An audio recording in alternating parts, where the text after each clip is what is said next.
Untayan Mutiara Nasihat. Untayan Mutiara Nasihat. Alhamdulillah wassalatu wassalamu ala Rasulillah Nabiyina Muhammadin wa ala alihi wa sahbihi wa man walah.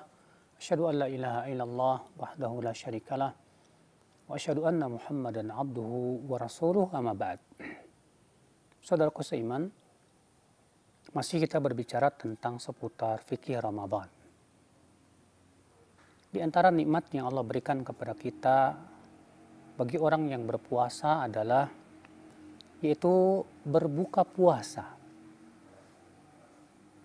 Ini adalah merupakan saat-saat yang ditunggu oleh setiap orang yang berpuasa. Ya.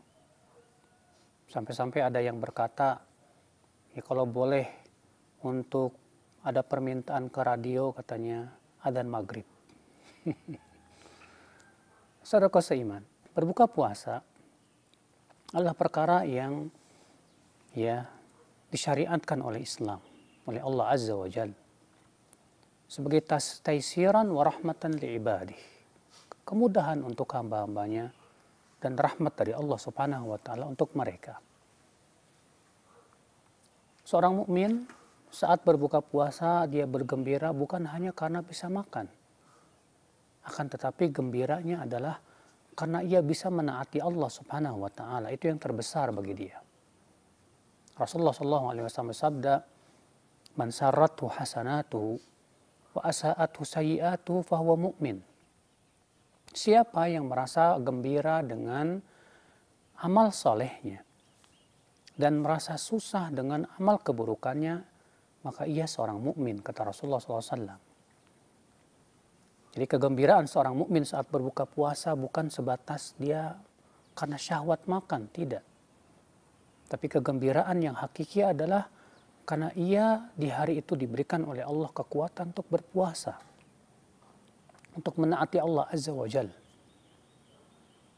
Saudaraku seiman, namun tentunya agar kita bisa mendapatkan pahala yang besar, ya ketika kita berbuka puasa, hendaklah kita berusaha untuk mengikuti sunnah-sunnah Rasulullah Sallallahu Alaihi Wasallam. Lalu apa sunnah-sunnah berbuka puasa? Yang pertama saudaraku, yaitu kita berusaha untuk bergegas berbuka puasa dan tidak mengulur-ulurnya. Disebutkan dalam hadis Nabi Sallallahu Alaihi Wasallam, "La tazalu ummati ala khairin ma'ajjalul fitr." Senantiasa umatku di atas kebaikan, kata Rasulullah SAW, selama mereka bergegas berbuka puasa. Bahkan Nabi SAW melarang kita untuk mengakhirkan berbuka puasa sampai munculnya bintang-bintang. Kenapa? Karena itu kebiasaan orang-orang Yahudi. Dan kita dilarang tentunya, saudaraku, untuk menyerupai mereka. Ya. Bahkan disebutkan dalam hadis yang dikutip Abu Daud, bahwasanya Bilal bin Rabah berkata, ya, kami dalam perjalanan bersama Rasulullah SAW. Maka kemudian terlihat matahari pun telah terbenam, namun hari masih terang. Maka Rasulullah SAW bersabda, "Ya Bilal, qum fajdahna lana." Wahai Bilal, segeralah kamu persiapkan, ya, hidangkan makanan untuk berbuka puasa.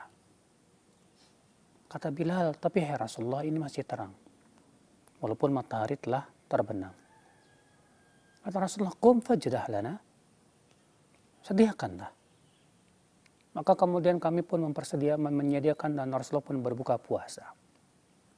Kata Bilal dalam sebuah riwayat, ya, barangkali kalau di antara kami ada yang berdiri di atas untanya atau di atas tempat tinggi, mungkin masih terlihat sedikit dari matahari tersebut. Ada kemungkinan seperti itu. Ini menunjukkan bahwa sebatas matahari telah terbenam, segera kita untuk berbuka puasa. Kemudian saudaraku seiman, adab yang kedua, kita berusaha, ya, untuk memperbanyak berdoa di saat-saat hendak berbuka puasa, terlebih juga ketika kita sedang berpuasa. Ada sebuah hadis Nabi Shallallahu Alaihi Wasallam, "As-sha'im inda fitrihi du'aun la yurad," atau kama qala. Orang yang berpuasa ketika ia berbuka, ada doa yang tidak ditolak oleh Allah Subhanahu wa taala.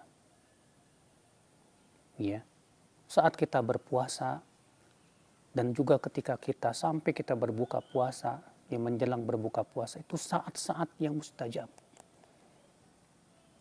Disebutkan dalam hadis Nabi Shallallahu Alaihi Wasallam, "Thalathu da'awat mustajabat." Ada 3 orang yang doanya mustajab. Di antaranya apa? Da'watus sha'im, doa orang yang sedang berpuasa. Ya.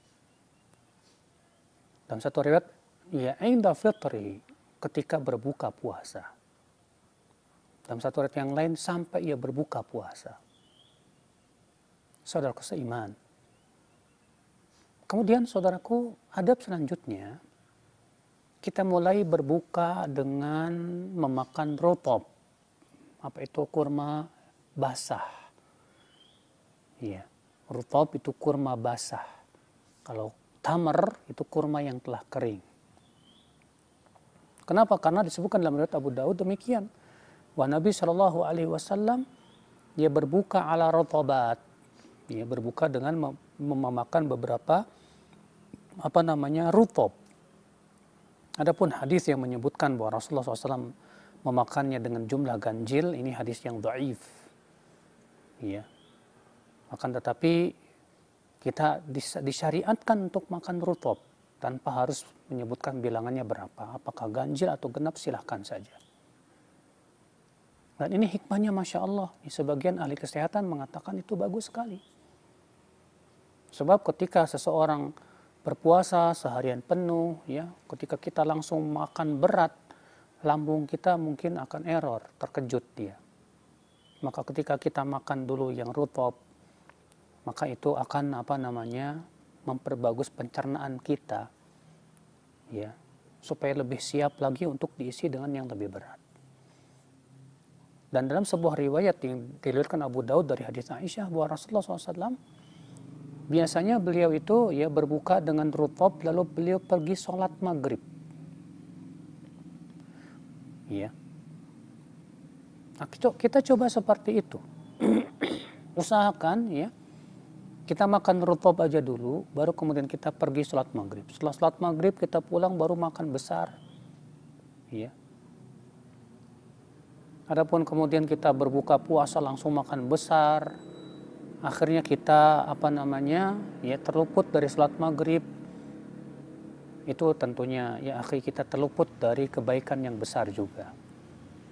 Tapi kalau kita mengikuti sunnah Rasulullah SAW, dengan kita makan beberapa rutop dulu, ya, baru kemudian kita segera pergi sholat maghrib. Baru setelah sholat maghrib kita melanjutkan lagi makanan, maka kita mendapatkan banyak kebaikan insyaallah biiznillah. Saudaraku seiman. Kemudian ya akhi, ketika kita berbuka puasa, jangan kita menjadi orang yang tamak dan rakus. Seakan kita ini mau balas dendam. Sehingga semua kita makan. Akhirnya ketika sholat tarawih menyebabkan kantuk. Iya. Maka kita hindari ini. Supaya apa? Supaya tarawih kita betul-betul maksimal.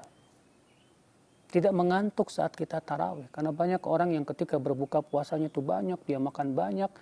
Saat tarawih mengantuk. Sehingga ya, terasa berat sekali tarawih. Ya. Padahal imam mungkin bacanya cuma watin wa zaitun ataupun alam nasyrah.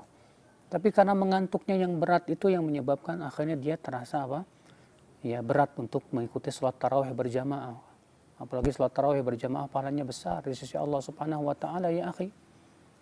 Rasulullah SAW bersabda, man qama ma'al imami hatta yansarif kutiba lahu qiyamu lailah. Siapa yang qiyam, ya, sholat malam bersama imam sampai selesai, akan dituliskan untuknya sholat semalam suntuk, Masya Allah. Maka jangan sampai karena kita terlalu banyak makan di buka puasanya, ya akhirnya membuat kita terluput dari kebaikan yang banyak. Kemudian saudaraku sekalian, kalau kita bisa dan punya kemampuan untuk bisa memberi makan orang yang berbuka puasa, lakukan. Karena pahalanya itu pun besar, Masya Allah. Sebagaimana disebutkan dalam hadis, man fattara sa'iman, ya, kana lahu mislu ajrih. Siapa yang memberikan makan kepada orang yang berbuka puasa, maka ia mendapatkan pahala seperti pahala puasa dia, tanpa mengurangi daripada pahala puasa dia. Bayangkan kalau misalnya kita memberi 10 orang, kita mendapatkan 10 pahala puasa. Kalau kita memberi makan 20 orang, kita bisa mendapatkan 20 pahala puasa. Betapa besar ya pahala yang bisa kita dapatkan saat itu. Ya, demikian wabillahi taufik. Assalamualaikum warahmatullahi wabarakatuh.